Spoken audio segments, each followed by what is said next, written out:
గారు first thing అండి, ముప్పాల సుబ్బారావు గారు ఆల్రెడీ అన్ని డీటెయిల్స్ చెప్పున్నారండి. కొన్ని విషయాలకు వస్తేనండి, వాళ్ళు అఫెన్స్లు ఏ విధంగా కడుతున్నారు, పోలీసు వాళ్ళు ఏ సెక్షన్స్ ఇన్వోక్ చేస్తున్నారు అనేది కూడా గమనించాలి మూర్తి గారు. 120B సెక్షన్ ఇన్వోక్ చేయడం జరిగింది. ఎఫ్ఐఆర్ కాపీ నేను చూస్తున్నాను. సో ఎఫ్ఐఆర్ కాపీలో అయితే పట్టాభి గారు ఒక్కరనే పెట్టడం జరిగింది అండ్ అదర్స్ అని కూడా పెట్టలేదు. As far as this FIR number 352 of 2021 others అని పెట్టకుండా 120Bని ఏ విధంగా ఇన్వోక్ చేశారో అర్థం కావట్లేదు. ఎందుకంటే క్రిమినల్ కాన్స్పిరసీ అనేది 2 or more పీపుల్ ఉన్నప్పుడు మాత్రమే, బై డెఫినేషన్ ఐపీసీలో క్రిమినల్ కాన్స్పిరసీకి డెఫినేషన్ 2 or more పీపుల్ ఉన్నప్పుడు మాత్రమే క్రిమినల్ కాన్స్పిరసీని ఇన్వోక్ చేయగలుగుతారండి. సో దాన్ని ఎట్లా పడితే అట్లా ఇన్వోక్ చేసేసి, అంటే for the sake of just for the sake of invocation they have invoked it. And let us observe the sections that have been invoked in the FIR అండి.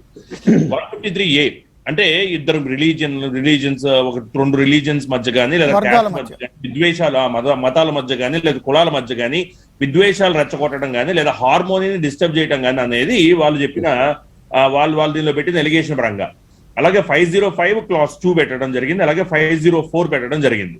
So ఈ sections కి సంబంధించి అసలు ఫస్ట్ ఆఫ్ ఆల్ ఇన్వోకేషన్ ఎలా జరుగుతుంది ఇవన్నీ కూడా ఒకసారి చూడాలి మూర్తి గారు. సరే, 41A CRPC నోటీస్ ఎందుకు ఇవ్వాలంటే అర్నేష్ కుమార్ జడ్జ్మెంట్ లో క్లియర్ గా honourable supreme court of India apex court 7 years లేదా 7 years కన్నా తక్కువ ఉన్న అఫెన్సెస్ అన్నిట్లో మీరు ముందు నోటీసు సర్వ్ చేయండి. ఎందుకంటే అండి, right to life and personal liberty అనేది రాజ్యాంగంలో అధికరణం 21 కింద right to life and personal liberty అనేది ఒక ఫండమెంటల్ రైట్. ఆ ఫండమెంటల్ రైట్ ప్రొటెక్ట్ చేయాలి. Because the courts are constitutional interpreters. At the same time, they have the responsibility to safeguard my fundamental rights. So in pursuance of that, ఆ విధానంలో honourable supreme court of India Arnesh Kumar కేసులో 498A సంబంధించిన case supreme court ముందరకు వచ్చినప్పుడు 7 years కన్నా తక్కువ offences అన్నింటిలో మీరు ముందు 41A CRPC నోటీస్ ఇష్యూ చేయండి. ఇష్యూ చేసి వాళ్ళ నుంచి ఎక్స్ప్లెనేషన్ సీక్ ఫర్ చేయండి.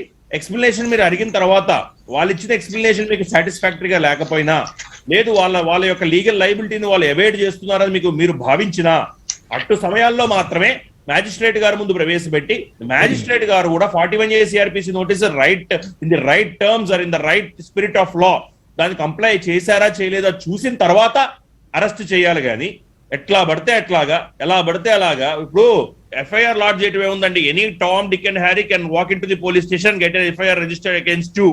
So FIR registration itself is not a ground to suggest that someone has committed an offense.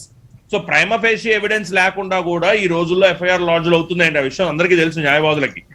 So FIR LADS అయిన తర్వాత ఇలా అవుతున్నాయని తెలిసి గమనించిన న్యాయస్థానం supreme court, honourable supreme court of India Arnesh Kumar లో క్లియర్ గా మీరు ఒక పర్సన్ యొక్క లిబర్టీని ఎట్లా పడితే అట్లాగా మీరు కర్టైల్ చేయొద్దండి, దయచేసి ఆయనకు 41A CRPC నోటీస్ ఇవ్వండి, ఆయన కంప్లై చేస్తున్నంత సేపు మీరు అతన్ని అరెస్ట్ చేయొద్దు. 41A CRPC నోటీస్ లో క్లియర్ గా ఉంటుంది కింద, మీరు ఈ నోటీస్ ని కంప్లై చేసేంత వరకు మిమ్మల్ని అరెస్ట్ చేయమని. So most of the times 41A CRPC notice ఎక్కడెక్కడైతే ఈ పొలిటికల్ ప్రెజర్స్ ఉంటాయో, ఎక్కడెక్కడైతే పోలీసు వాళ్ళని కూడా తప్పు పట్టే పరిస్థితి లేదు ఇప్పుడు ఈ రాష్ట్రంలో. సో పోలీసు వాళ్ళకన్నా ఈ అత్యుత్సాహం చూపించి ఖచ్చితంగా అరెస్ట్ చేయాలి, మ్యాజిస్ట్రేట్ గారి ముందు తీసుకెళ్లి మ్యాజిస్ట్రేట్ గారి ముందు ప్రవేశపెట్టాలన్నప్పుడు ఖచ్చితంగా ఈ రోజు హానరబుల్ హైకోర్టు ఏదైతే అభిప్రాయపడిందో మ్యాజిస్ట్రేట్ గారు కూడా 1-2 సార్లు వెరిఫై చేయాలి.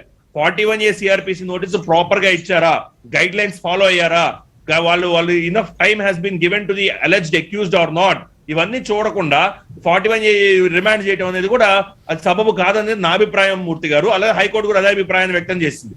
ఇప్పుడు ఈ పర్టికులర్ కేసు అబ్జర్వ్ చేస్తే ఈ ఎలిగేషన్స్ అని ఏదైతే ఎలిగేషన్స్ చేశారో ఈ allegations honourable supreme court of India as recent as March 2021 లో division bench like L Nageswara Rao గారు, అలాగే ఇంకొక హానరబుల్ జస్టిస్ గారు సుప్రీం కోర్ట్ ఆఫ్ ఇండియాలో క్లియర్ గా ఒక పర్టికులర్ కేసులో క్లియర్ గా హెల్డ్ చేయడం జరిగిందండి. అండ్ ఎస్ రవీంద్ర భట్ ఆ ధర్మాసనం డివిజన్ బెంచ్ ఏం చెప్పిందంటే, ఇన్ పత్రికా ముఖ్యం వర్సెస్ స్టేట్ ఆఫ్ మేఘాలయ ఈ కేసులో క్లియర్ ఒక జర్నలిస్ట్ అరెస్ట్ చేస్తే, ఇట్లా సీఎం కి సంబంధించి లేదా ఒక పార్టీకి సంబంధించి ఎలిగేషన్స్ చేశారని చేస్తే ఈ సేమ్ ఎలిగేషన్స్ 153A పెట్టడం జరిగింది.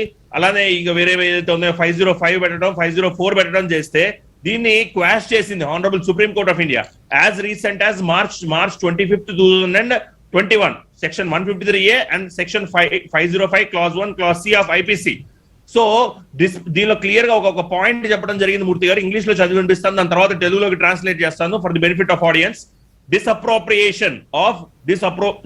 Disapprobation of government inaction cannot be branded as an attempt to promote hatred between different communities, free speech of the citizens of this country cannot be stifled by implicating them in criminal cases unless such speech has the tendency to affect public order.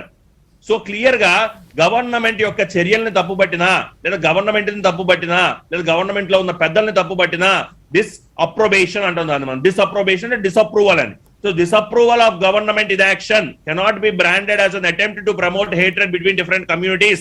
And clear ga as recent as March 25, 2021 on division bench of the Honorable Supreme Court చెబుతూ అదైతే crime number 72 of 2020 ఏదైతే ఉన్నదో registered on 6/7/2020 ఆ particular ఎక్కడైతే police station లబాన్ లో ఎక్కడైతే register చేయబడిందో ఆ పర్టికులర్ ఇండివిజువల్ మీద ఆ జర్నలిస్ట్ మీద ఆ పర్టికులర్ కేసుని క్వాష్ చేయడం జరిగింది.